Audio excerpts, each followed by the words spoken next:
نحن نقص عليك أحسن القصص بما أوحينا إليك هذا القرآن وإن كنت من قبله لمن الغافلين إذ قال يوسف لأبيه يا أبت إني رأيت 11 كوكبا والشمس والقمر رأيتهم لي ساجدين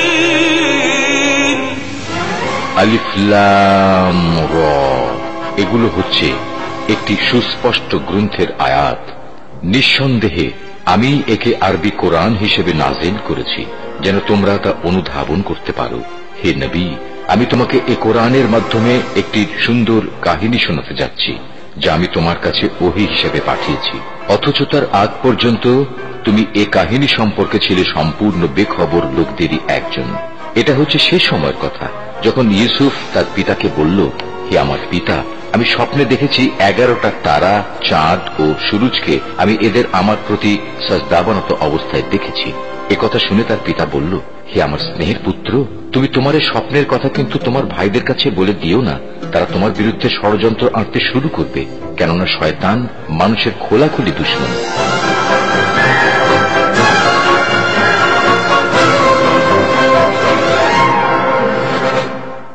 আজ আমনের একজন খাদেম জাভিরা কারাগারে গিয়েছিল আলী জনাব, তার নাম কিমনি, এবং কারারক্ষীগণ আমাদের পূর্ব আদেশ অনুযায়ী তাকে গ্রেফতার করে ফেলেছে এবং আপুপিস স্বীকারোক্তি দিয়েছে যে জনাব অজ্ঞামোহরের নির্দেশেই মহামান্য বাদশাকে হত্যার পরিকল্পনা চূড়ান্ত করা হয়। শুনলাম জনাব কিদামিনের কাছে আমার নামে গীবত করেছ। তোকে খতম করার জন্য সব রকম কাজ করব।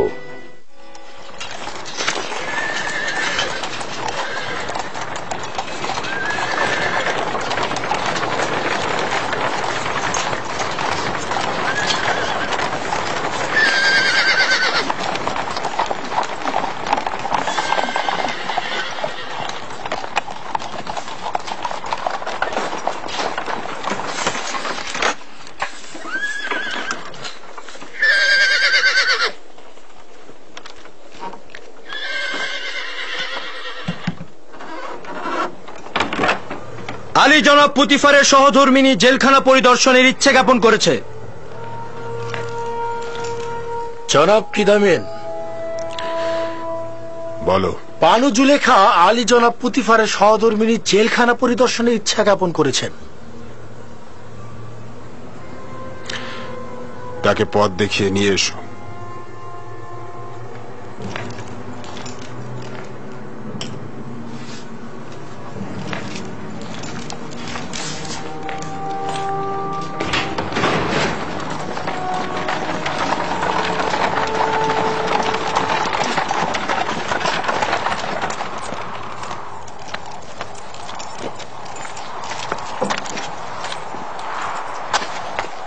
দরুদ বানু জুলেখা।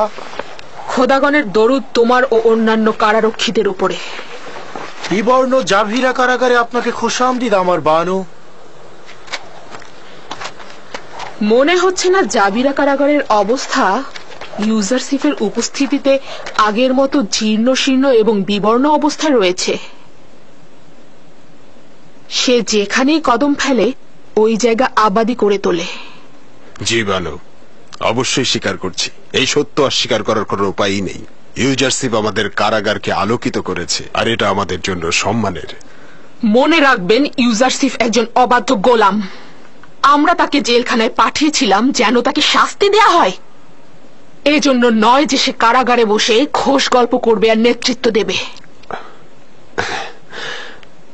কিন্তু বানু, কারাগার তো কারাগারই, আর কয়েদি যখন নিজের আজাদি থেকে বঞ্চিত থাকে তখন সেটাই তো তার জন্য নিদারুণ কষ্টের। আর এছাড়াও ও অন্য কয়েদিদের সাথেই এই জেলখানার সমস্ত কাজ করেছে, আর পাথর খনিতে গিয়েও কঠোর নির্মম পরিশ্রম করেছে, যা সত্যি খুব কষ্টের।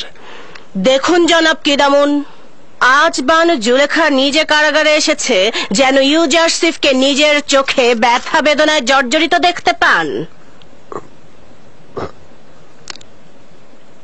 আসলে আমি তো বুঝতেই পারছি না আপনারা কি ধরনের নির্যাতনের কথা বলছেন। দৌড়রা, আমি চাই তাকে দৌড়রা মারা হোক। আমি তার আত্মচিৎকারের শব্দ শুনতে চাই। হ্যাঁ,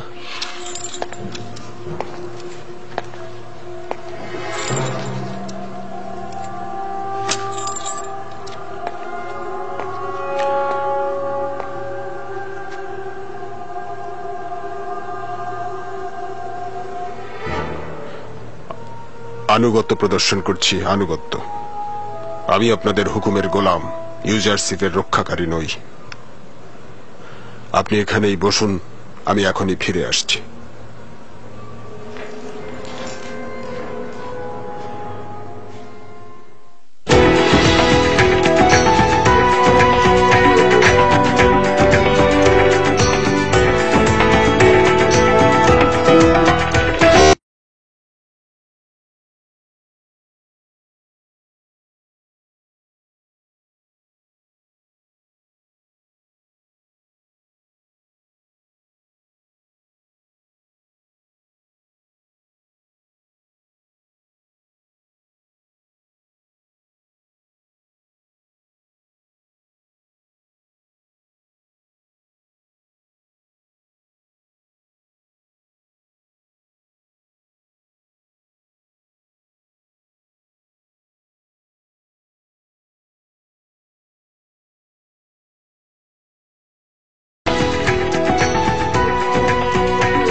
ইউজারশিপ,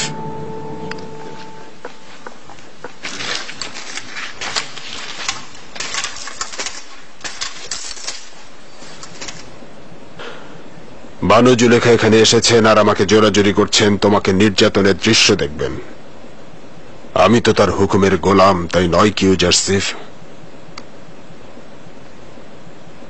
আমি তো আপনাদের ইচ্ছাধীন রয়েছি। ইউজারশিপকে জেলখানার থামের সাথে বাঁধো।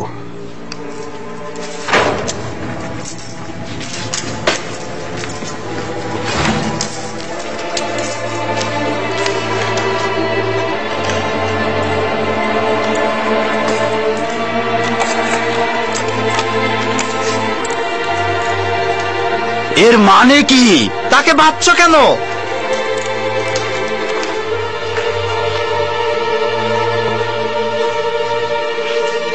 আমাকে এখন দৌড়া মারা হবে।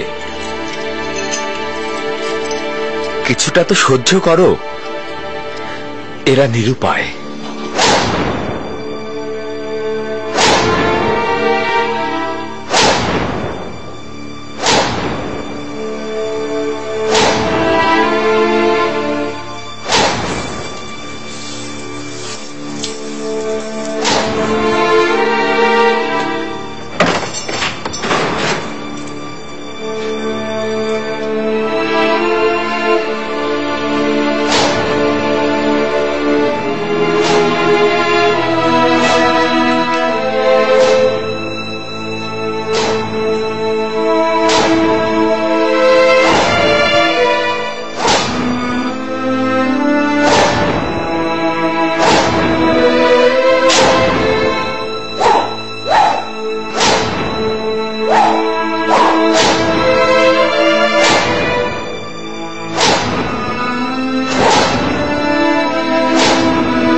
দয়া করে ওকে মারা বন্ধ করো।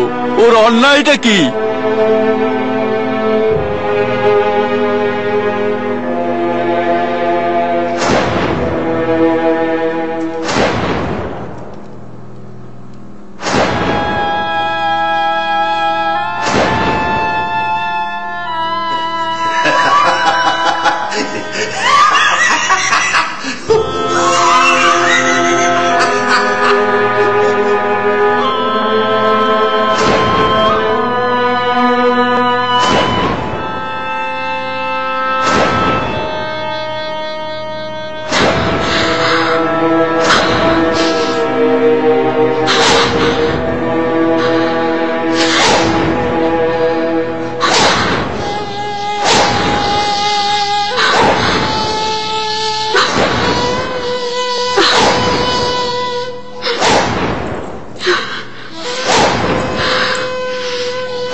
বন্ধ করো, বিরত করো, বিরত করো। আস্তে বানু, আপনি নিজে নির্যাতন দেখতে চেয়েছেন। আমি কোনো কথা শুনতে চাই না, যা বলছি তাই করো।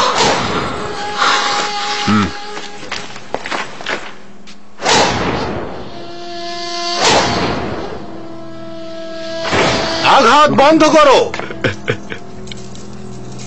যথেষ্ট হয়েছে,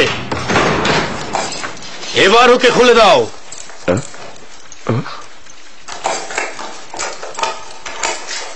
আমাকে ক্ষমা করো, তোমাকে আঘাত করার কোনো ইচ্ছে ছিল না, কিন্তু জুলেখার কারণে কোনো উপায় ছিল না। সে দোররা মারা দেখতে চেয়েছিল, আমাদের এখানে কিছুই করার নেই।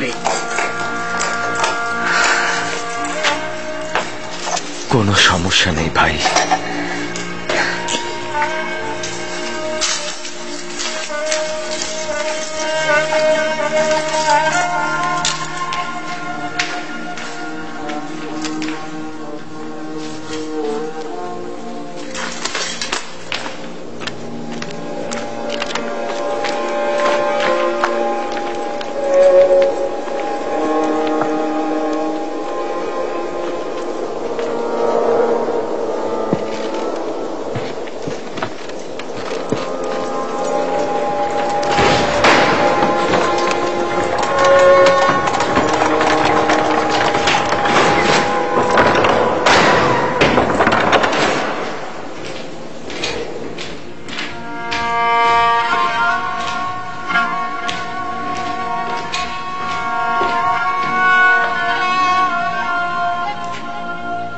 ইউজারসিফ,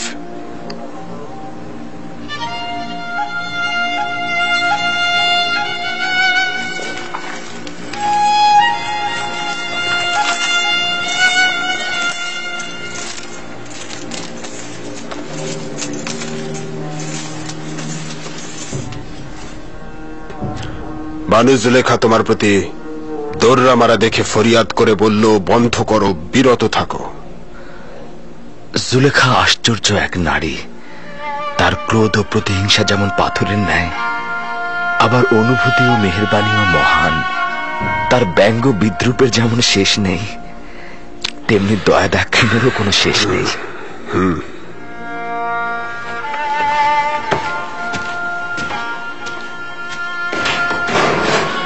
তার মানে তোমাকে জুলেখার ইচ্ছায় দৌড়া মারা হলো?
আর কবে এই বিষণ্ণতা ও দুশ্চিন্তার বেড়াজাল থেকে বের হয়ে আসবেন আমার বানু? এছাড়া আমার আর উপায় কি? শত শামশিরের আঘাতও আমার দিল সহ্য করতে পারে, কিন্তু একদিনের বিরহও সহ্য হচ্ছে না। জানি না কেন এমন হচ্ছে। এই দিল বলল ইউজারসিফকে বন্দি করতে, করলাম।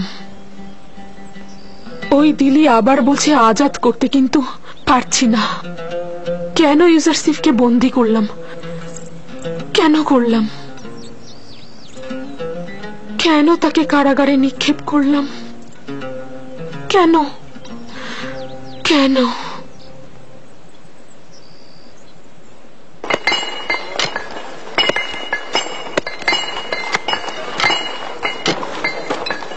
শহরে সর্বত্র আলোচনা হচ্ছে যে ইউজারসিফ জুলেখার মোকাবেলায় জেলখানা বেছে নিয়েছে, বিশ্বাসের খেয়ানত করেনি। বলেছিল যে তার মালিকের প্রতি আনুগত্য প্রকাশ না করার কারণে জেলে এসেছে, কিন্তু ফরমান কি সেটা তো বলেনি। তাহলে তার জেলখানায় আসার কারণটা এটাই?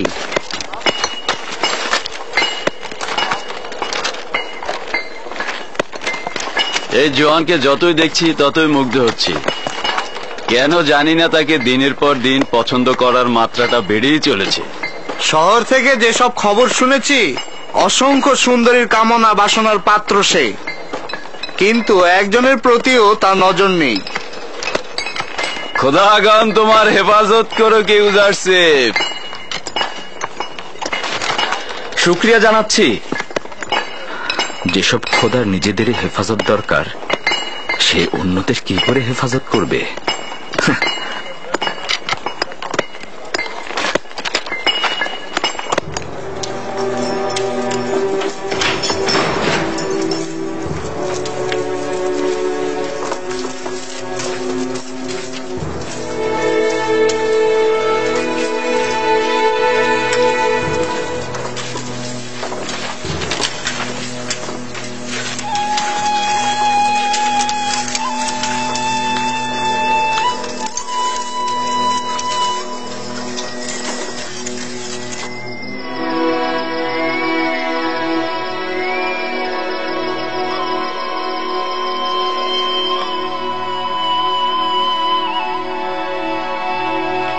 ইবাদতখানার খাদেমগণ আমনের নামে জুলুম করে থাকে। কাউকে কখনো দেখিনি এর প্রতিরোধ করতে। আমনও তাদের কার্যাবলী সম্পর্কে অবগত নন। কে জানে না যে খাদেমগণ তাদের ভোগের জন্য নারী ও যুবতীদের জোরপূর্বক ধরে ধরে ইবাদতখানায় নিয়ে যান। আমনের তো সহধর্মিনীর দরকার নেই। বুঝলাম। তো আপনি কি করে কয়েদি হলেন? আমার কন্যাকে খাদেমগণ জোরপূর্বক ধরে নিয়ে গিয়েছিল। আমার কন্যাকে রক্ষা করতে আমি সেখানে যাই এবং কয়েকজনকে জখম করি। তারা আমাকে ধরে জেলখানায় নিক্ষেপ করে। কয়েক বছর ধরে কারাবন্দী। আমার স্ত্রী সন্তানদের কোনো খবর জানি না। চিন্তা করবেন না, আমার বন্ধু মেনিসাবুকে তাদের খোঁজে আমি পাঠাবো। সে যতটা পারে তাদেরকে সহযোগিতা করবে। জীবনের তিক্ততা ও তীব্র যাতনাকে মিষ্টি মধুর হাদিয়া মনে করুন, আর ওটা দ্বারাই নিজের অস্তিত্বকে আলোকিত করুন, পরিষ্কার ও জ্যোতির্ময় করে তুলুন। এমন যেন না হয় তীব্র যাতনা আপনার রুহুকে কালো ও দূষিতময় করে তোলে, আর এমনও যেন কখনো না হয় যে দুনিয়ার কষ্টগুলো আপনার দৃষ্টিকে কবরের ন্যায় সংকীর্ণ ও অন্ধকারাচ্ছন্ন করে ফেলে। এমনও তো আছে যে অনেকেই জেলখানার বাইরে, কিন্তু তাদের ভেতরের অস্থিরতা ও পেরেশানির কারণে তারা দুনিয়াকে জেলখানার চাইতেও খারাপ ভাবেন। জেলখানার থেকে খালাসের আশা মিষ্টতায় ভরা, আর মুক্ত অবস্থা থেকে খালাস হওয়ার বাসনা তিক্ততায় ভরা। বাইরের দুনিয়ার আশাগুলো এমনই, আশার পেছনে যত ছুটবে তত তোমাদের থেকে তা পালিয়ে যাবে, আর যদি দৌড়ে ছুঁড়ে ফেলো দেখবে তোমাদের দিকে ছুটে আসবে। তীব্র রোদে মাথা ভর্তি চুল নিয়ে হেঁটো না, তা গলে যাবে এবং একসময় তা ঝরে যাবে। মাটির দেহ মাটিতেই মিশে যাবে, কিন্তু তোমাদের লক্ষ্য যদি অটুট থাকে তবে একসময় সেখানে পৌঁছবেই। সুষম বসন্তকেও একসময় হেমন্ত এসে নিস্তেজ করে দেয়। যে সিংহাসনে রাজা বসে সে সিংহাসনও সবসময় তার জন্য সিংহাসন নয়। তার অতি প্রিয় সিংহাসনটি একসময় তার চরিত্র বদলে তাকে কফিন হয়ে বহন করবে। তাহলে কি এটা বলা যায় না যে এই সংকীর্ণতা ও অন্ধকারে তোমাদের আনন্দময় ও আলোকিত মানুষ করে তুলতে পারে যদি তোমরা তোমাদের ভুলটা বুঝতে পারো। দিলে কত আনন্দ, তোমার দিলে সব সময় এত আনন্দ কোত্থেকে আসে? কোত্থেকে আনন্দ পাও তুমি? কোনো একজন বন্ধু নির্বাচন করো, ওই বন্ধু তোমার পাশে বসলে দরিয়া সমান দুঃখ তোমার বিলীন হয়ে যাবে। তুমি পাগল হয়ে গেছো। এই জেলখানা আর কারাগারের মধ্যে শুধুমাত্র মৃত্যুটা বাকি।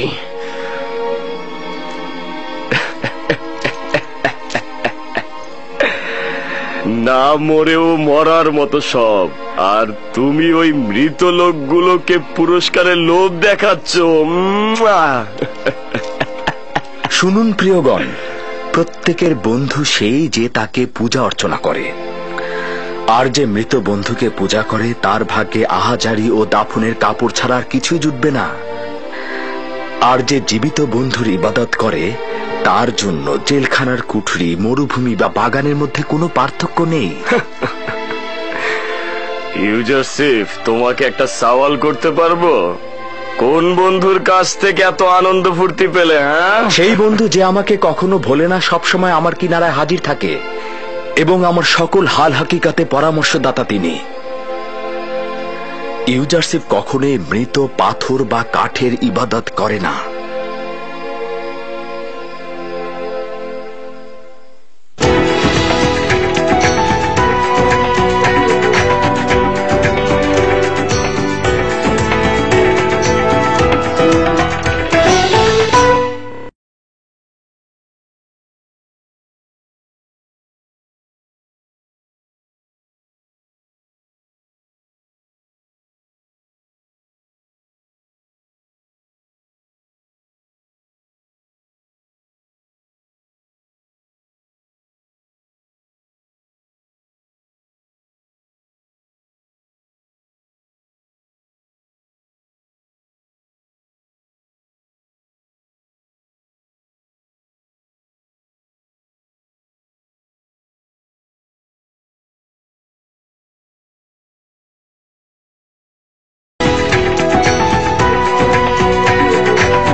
কি হলো? তার কোনো খোঁজ পেয়েছো তুমি? মনে হচ্ছে এক ফোঁটা জল ছিল মাটিতে মিশে গেল। সর্বত্র খুঁজেছি কিন্তু কোথাও তাকে খুঁজে পাইনি। না, যদি কিমুনি বন্দী হয় তো আমাদের কাজ লাঠি উঠে যাবে।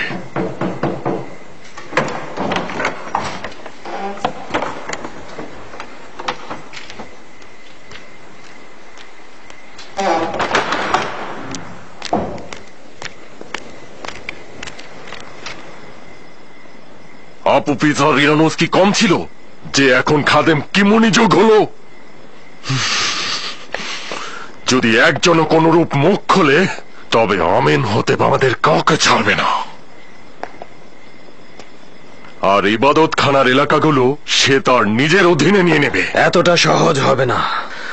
তারা জানে না যে জনাব আজ্ঞামোহর এবং ইবাদত খানার খাদেমদের প্রতি অবজ্ঞার জবাব খুব ভয়ানক হবে। আমন ইবাদতকারীগণ চুপ করে থাকবে না। আমার মনে হয় আপুপিস ও কিমুনি এখনো গ্রেপ্তার হয়নি। আর যদি গ্রেপ্তার হতো তাহলে অবশ্যই জনাব পুতিফার ও বাদশা আমেন হতে এতদিনে একটা না একটা পদক্ষেপ অবশ্যই গ্রহণ করে ফেলতো।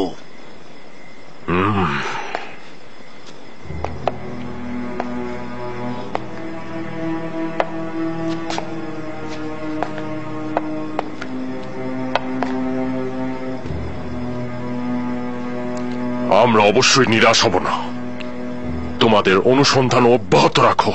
যদি খুঁজে পাও খবর দেবে, দেখব কি আঞ্জাম দেয়া যায়। তুমিও আমুনের সৈন্যদের প্রস্তুত করো। যদি হামলার বিষয়ে তারা সিদ্ধান্ত নিয়ে থাকে তাহলে পাল্টা জবাবটাও দিয়ে দেব।